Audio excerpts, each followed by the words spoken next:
नमस्कार, आप देख रहे हैं इंडिया न्यूज़। मैं हूं आसिफ इकबाल और इस वक्त हम बिहार के दौरे पे हैं।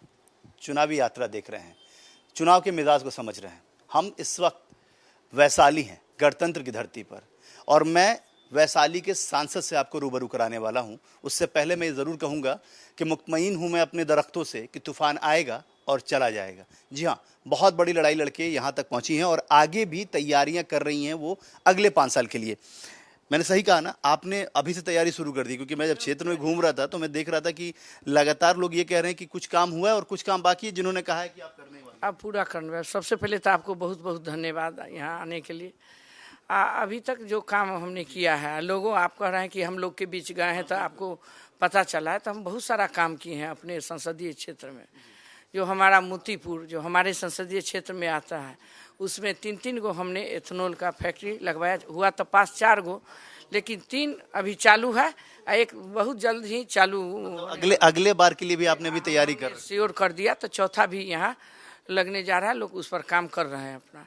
एक मेगा फूड पार्क जो है, उसके लिए भी 400 करोड़ रुपया के लागत से वो भी यहाँ बनने जा रहा है। तो बहुत सारा काम है जो वो भी अपना काम शुरू करेंगे।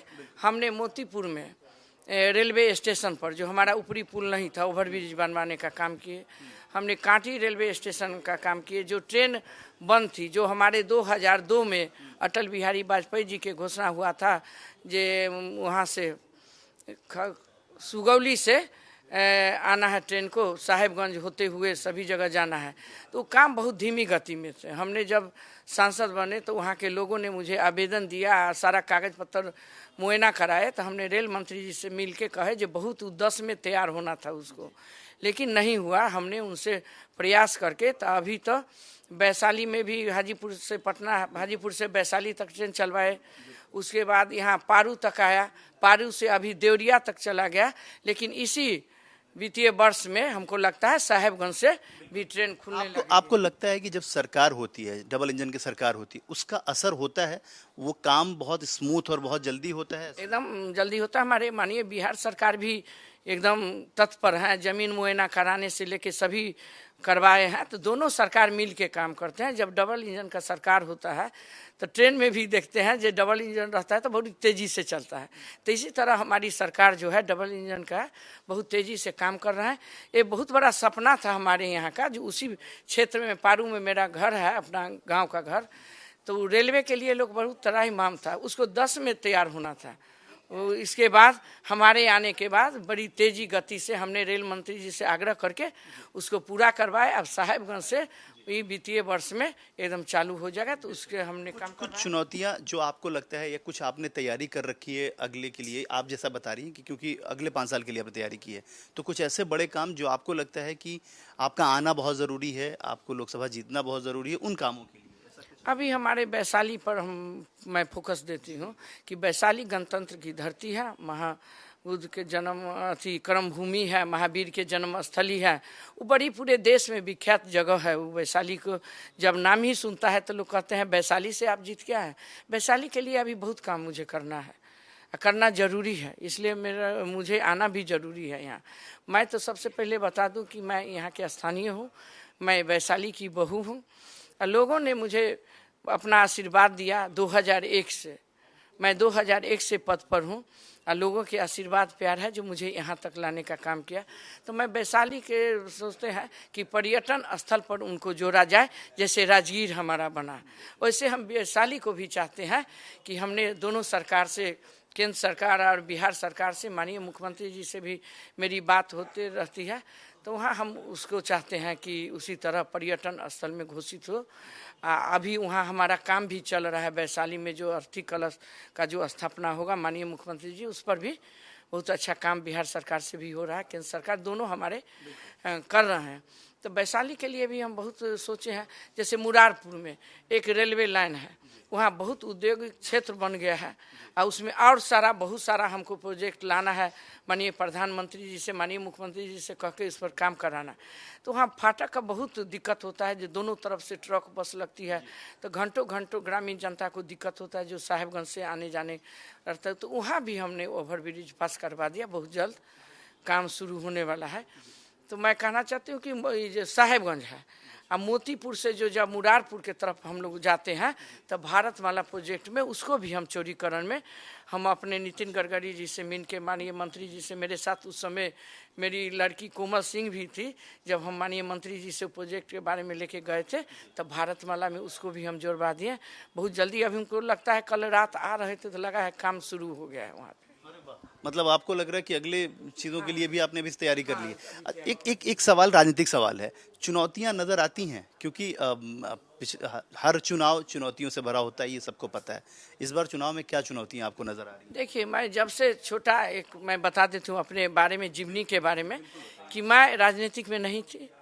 राजनीतिक गुरु मेरे हस्बैंड है जो मेरे राजनीतिक में लाए। मैं जिला परिषद सदस्य से शुरू किए, मैंने मुजफ्फरपुर के जिला परिषद के अध्यक्ष बने, उसके बाद सीट रिजर्व हुआ, उसके बाद हम विधानसभा लड़ गए, जो बीजेपी से हम गायघाट से एमएलए बने। हमारे जनता इस जिला के मतदाता मालिक मुझे सांसद चुन लिए गए। तो मैं संघर्ष करते हमेशा आते रही हूँ। और मेरा लक्ष्य है कि जब जनता के बीच में काम करना शुरू किया तो बहुत ऐसा मोड़ आएगा जहाँ मुझे संघर्ष करना पड़ेगा। जो आदमी संघर्ष करता है वही आगे बढ़ता है। ये तो मेरा ससुराल है, मेरा घर है। खुद ही आप में तब्दीली देख रहा हूँ। 2019 में मैंने आपका इंटरव्यू किया था तो मुझे कई टेक लेने पड़े, लेकिन आज मैं इंटरव्यू कर रहा हूँ तो आप फ्रिक्वेंटली बता पा रही हैं कि तमाम चीज़ें किस तरीके से आपने किया है और काम किया और आगे भी काम किया, आप बता रही हैं। मैं एक सवाल ज़रूर पूछना चाहता हूँ कि जिस तरीके से आप लोकसभा चुनाव जीत के जाती हैं, यहाँ के जो आम लोग होते हैं वो जब आपसे मिलने पहुँचते हैं, जब अपनी परेशानियाँ बताते हैं, तो उन परेशानियों को दूर करने के लिए भी आपने किस तरीके से उनको देखा? नहीं, जब जीत के जाने के बाद जब हमारे जनता आते हैं तो कोई नेता के रूप में अहंकारी बन के नहीं मिलते हैं। एक चाची, एक भाभी, एक दीदी के रूप में मिलते हैं, इसीलिए लोग ज़्यादा मुझे पसंद करते हैं। नहीं तो मैं तो बता दिए कि मैं राजनीतिक परिवार से नहीं हूँ। अगर मैं जो भी हूँ, अपने वैशाली मुजफ्फरपुर के लोग जितने भी हमारे मतदाता मालिक हैं उन्हीं के आशीर्वाद से मुझे आगे बढ़ने का मौका मिला। उन लोगों ने जो आज मेरे मुंह में आवाज़ है, ये हमारे वैशाली मुजफ्फरपुर के जनता की आवाज़ है। उन्होंने मुझे इस लायक समझ के विभिन्न पदों पर मुझे चुनने का काम किया। आज भी जब मैं जाती हूँ क्षेत्र में तो मुझे लोग उसी निगाह से देखते हैं, मैं नेता के रूप में नहीं। जब मैं महिला हूँ, जब सदन मेरा चलता है, मैं दिल्ली रहती हूँ, सदन बंद होता है, मेरे प्रत्येक शुक्रवार को मैं मुजफ्फरपुर आती हूँ। प्रत्येक रविवार को मैं यहाँ से चली जाती हूँ, फिर सुबह सोमवार से हाउस पकड़ती हूँ। तो 2 दिन मैं यहाँ रह के लोगों का जो भी दुख दर्द है, लेटर लिखवाना है, कहीं डीएम से फ़ोन करना है, सीओ से, ज़्यादा लोग फ़ोने कराने के लिए आते हैं। कुछ ऐसे लोग आते हैं जिनके घर में परिवार में कैंसर पेशेंट है, हार्ट का है, तो मैं अपने करते रहता हूँ। मेरे यहाँ कोई रोक शोक नहीं है। मेरे हस्बैंड भी जदयू के एमएलसी हैं, तो उनके पास भी पूरे ज़िला के लोग आते हैं, पूरे ज़िला पर होते हैं। तो हमारे यहाँ ये नहीं है कि हम वैशाली के सांसद हैं तो सिर्फ वैशाली के ही काम करेंगे। मेरे मुजफ्फरपुर ज़िला के भी हम काम करते हैं। सकरा ब्लॉक हो, चाहे कुरहनी हो, मरवन हो, जहाँ भी हो, लोग गायघाट हो, जो लोग मेरे ज़िला से आते हैं, जिस रूप में सीओ बीडीओ जहाँ भी कहते हैं, बेझिझक काम करते हैं। हमारा तो लगाव है यहाँ से। नेता के रूप में लोग लगाव हमसे नहीं किए हुए हैं। एक बहू के, चाची के रूप में, नौजवान भाभी के रूप में, सभी रूप में हमको लोग पसंद करते हैं। हम सभी के लिए काम करते हैं, इसलिए हम आगे बढ़ते हैं। प्रधानमंत्री जी, मुख्यमंत्री जी और आपके राष्ट्रीय अध्यक्ष, इन लोगों के बारे में क्या कहेंगे आप? जरूर जानना चाहते हैं राय। आदरणीय प्रधानमंत्री जी, यशस्वी प्रधानमंत्री जी का भी आशीर्वाद है। उन्हीं के आशीर्वाद से हम लोग आगे बढ़ रहे हैं, उन्हीं के लिए काम कर रहे हैं। हमारे जो गृह मंत्री जी आदरणीय हैं, हमारे मुख्यमंत्री जी आदरणीय, हमारे चिराग पासवान जी हमारे पार्टी के राष्ट्रीय अध्यक्ष हैं, उन्होंने फिर से मुझ पर विश्वास करके मुझे टिकट देके क्षेत्र में जाने का अनुमति दिए हैं। तो हमारे सभी सीनियर केंद्रीय नेता जो हैं, सभी का आशीर्वाद और प्यार है।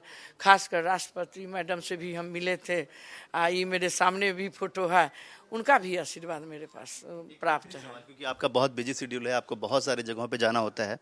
रूटीन क्या होता है? आप जब सुबह निकलती हैं तो किस तरीके से आपका रूटीन क्या वर्क होता है? मेरा जो अभी चुनाव में, हाँ, चुनाव मुझे रूटीन है जो मैं घर से 7:30 पौने 8 के बीच में निकलती हूँ। हमारी वजह से आपको बहुत लेट होना। हाँ, अब बारिश भी होने लगी थी, तो निकलने के बाद 10-11 बजे, नहीं तो जब अभी न्योता था, शादी विवाह चल रहा था, तो 3 बजे भोर में, 4 बजे भोर में आने का काम, फिर पुनः 7:30 में डेरा से निकल जाना। 3-4 बजे मॉर्निंग में आप? हाँ, मॉर्निंग में भी बहुत दिन आए हैं।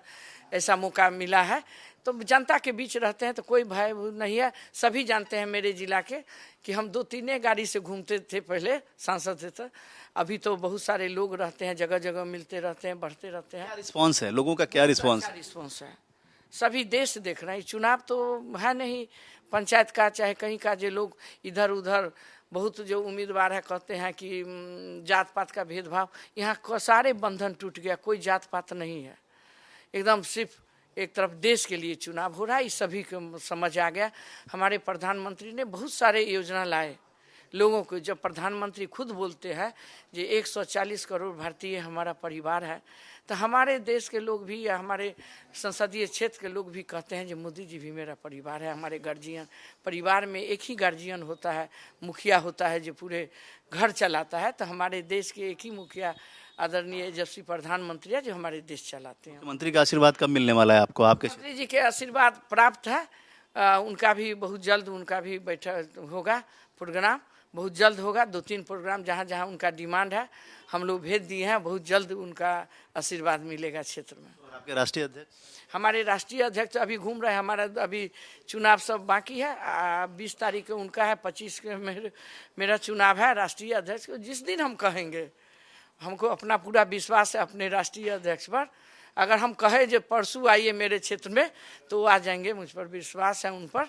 आप बहुत जल्द वो भी आएंगे मेरे लिए। लोगों से जो मिल रही हैं वो आपको बहुत अलग पॉजिटिव एनर्जी दे रहा है। मतलब आप ये कह रही हैं कि जो लोग मिल रहे हैं वो शिकायत नहीं बल्कि आपसे सलाह। हाँ, सलाह ले रहा, बहुत शिकायत नहीं है। लोगों में यही अफवाह करता है लोग, जो बहुत लोग ये कह रहे हैं वो करें, ऐसा कोई बात नहीं। लोगों में यही कहना है कि आप हर 2-3 महीना पर हमसे मिलिए। काम तो हम जानते हैं, जो फंड मिलेगा, जो काम होगा आपसे आप करेंगे ही। लेकिन हम चाहते हैं कि आप यहाँ की बहू हैं तो हमेशा 1-2 महीना पर हम लोग के बीच आते रहिए। तो हमने उनको वादा कर दिया है कि आगे से हम 2-3 महीना पर इसी तरह के मंच बना के, अब हर गांव में तो नहीं जा सकते हैं। लोकसभा 6 विधानसभा का एक लोकसभा होता है, बड़ा जनता है, 20 करोड़ हमारे मतदाता हैं, 20 लाख। तो 20 लाख मतदाता में तो हम रोज नहीं जा सकते हैं, इसलिए हम इसी तरह का मंच लगा के हम अपने मतदाता आपने वादा किया है? हाँ, से आपसे हम मिलेंगे। आपको भावना के कदर करते हुए हर 2-3 महीना पर हम इसी तरह, कभी मीनापुर विधानसभा में, कभी कांटी में, इसी तरह घूमेंगे। आखिरी सवाल, आप लोगों से, वैशाली के लोगों से, आपको पसंद करें, आपको चुनाव में आपको उम्मीदवार के तौर पे माने, क्या चाहती हैं आप, क्या अपील करना चाहती हैं? हम सभी आपके माध्यम, चैनल के माध्यम से सभी मतदाता मालिक को चरण स्पष्ट मैं कहना चाहती हूँ कि देश का चुनाव है, किसी से गुमराह नहीं होना है। अपनी बहू को स्वीकार करके, जब एक बहू घर से निकलती है तो इज्जत प्रतिष्ठा अपने समांग, अपने समाज में होता है। इसलिए सभी आदमी एक वोट हमारे हेलीकॉप्टर छाप पर दे के हमारे देश के प्रधानमंत्री के हाथ मजबूत करे, हमारे बिहार के मुख्यमंत्री के हाथ मजबूत करे, हमारे राष्ट्रीय अध्यक्ष चिराग पासवान जी के हाथों के मजबूत करे, हमारे पार्टी में आदरणीय जीतन राम मांझी जी के हाथ के मजबूत करे, उपेंद्र कुशवाहा जी के हाथ के मजबूत करे। यही अपील है मेरी। एक सवाल मेरा छूट गया था, मैं माफ़ी चाहूँगा, थोड़ा ज़्यादा वक्त लिया। प्रधानमंत्री की एक योजना थी, क्योंकि आप जब जिला परिषद थी, विधायक रही हैं, तो आपको पता है प्रधानमंत्री की एक योजना है इज्जत घर, पहले शौचालय, उसके बाद कहीं कुछ और। पहली बार प्रधानमंत्री ने कहा था, ये कितना इफेक्टिव है? क्योंकि आप जब गांव में घूमती हैं, क्योंकि शहर छोड़ दीजिए, जब आप गांव में जाती हैं, गांव गराज में जाती हैं, तो ये कितना इफेक्टिव है और इसको लोग कितना मानते हैं? नहीं, जो हमारी जो सरकार में तो जो 40-50 साल राज किया, वो तो कभी महिला के बारे में सोचे भी नहीं। हमारे आदरणीय प्रधानमंत्री जी के ही सोच है जो आज इज्जत घर के नाम से शौचालय बनवाया गया, महिलाओं के लिए जनधन योजना से खाता खुलवाया गया, हमारे गरीब भाइयों के लिए। अभी जो विश्वकर्मा योजना चल रहा है, जो हमारे छोटे छोटे भाई हैं जो उस पैसा से बिजनेस करे। उसके बाद आज 5 लाख तक के आयुष्मान कार्ड भी दिलवा रहे हैं कि बड़ा से बड़ा बीमारी हो जाए तो लोग इलाज के बिना नहीं मरे। अभी जो है राशन जो दे रहे हैं, खाने से लेके इलाज तक का व्यवस्था कोई अपने ही करते हैं। तभी तो प्रधानमंत्री जी कहते हैं जो 140 करोड़ भारतीय मेरा परिवार है। बहुत बहुत शुक्रिया। देखिए, साफ तौर पे मैंने शुरुआत में ही कहा था कि मुतमईन हूँ मैं अपने दरख्तों से कि तूफान आएगा और चला जाएगा, इसलिए क्योंकि मैं जब से देख रहा हूँ वीना सिंह, पहले भी मैंने इंटरव्यू किया और आज कर रहा हूँ, बहुत कॉन्फिडेंट है। अपनी बातों को रखने का तरीका भी बदल दिया इन्होंने, बहुत खुल के बात करती हैं और अपनी चीज़ों को अपने आम लोगों तक पहुँचाने की कोशिश करती हैं। देखना दिलचस्प है कि इनकी तमाम दावे प्रतिदावे को कैसे वैशाली की जनता मानती है। कैमरा मैन के साथ आशिफ इकबाल, इंडिया न्यूज़, वैशाली।